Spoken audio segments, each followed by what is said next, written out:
PSP मनोरंजन film विधान बाजार समस्तीपुर।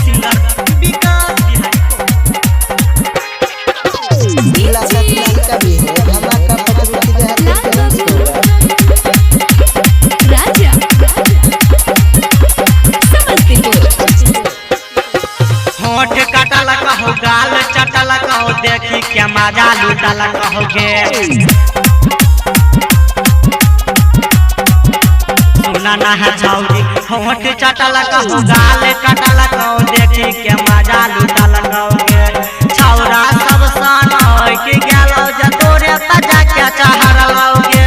छौरा सब सन होय के गेलो तोरे बजा के चहरलो हरिया रात में कोवन छौरा तोहरा गाल काटला कहोगे गनरिया रात में कोवन छौरा तोहरा होठ चटला कहोगे होठ चटला कहोगे गे छौरी ही गाल काटला कहोगे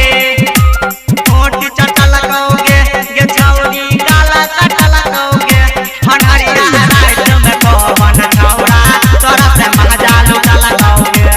हरिया रात में कोवन छौरा तोरा से मजा लूटला कहोगे। पीएसपी मनोरंजन फिल्म विधान बाजार समस्तीपुर।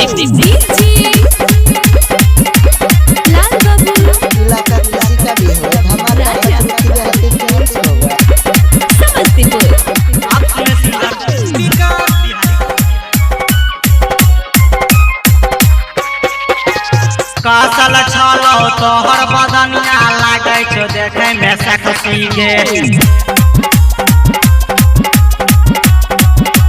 सुना ना है छौरी कासल छलो तोहर बदनिया देखे में लागे छो सेक्सी गे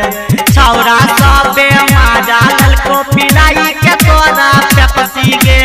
छौरा सबे मजा ललको पिलाई के तोरा पेप्सी मनहरिया रात में कोवन छौरा तोहरा गाला काटला कहोगे अनहरिया रात में कोवन छौरा तोहरा ठोर चटला कहोगे होठ चटला कहोगे गे छौरी ही गालो काटला कहोगे होठ चटला कहोगे गे छौरी गालो काटला कहोगे अनहरिया रात में कोवन छौरा तोरा से मजा लूटला कहोगे अनहरिया रात में कोवन छौरा तोरा से मजा लूटला कहोगे अच्छी नरी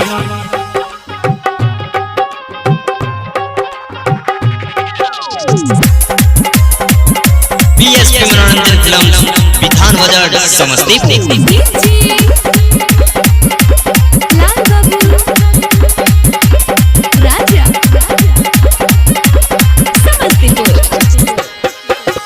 गायक विकस बिहारी छौरा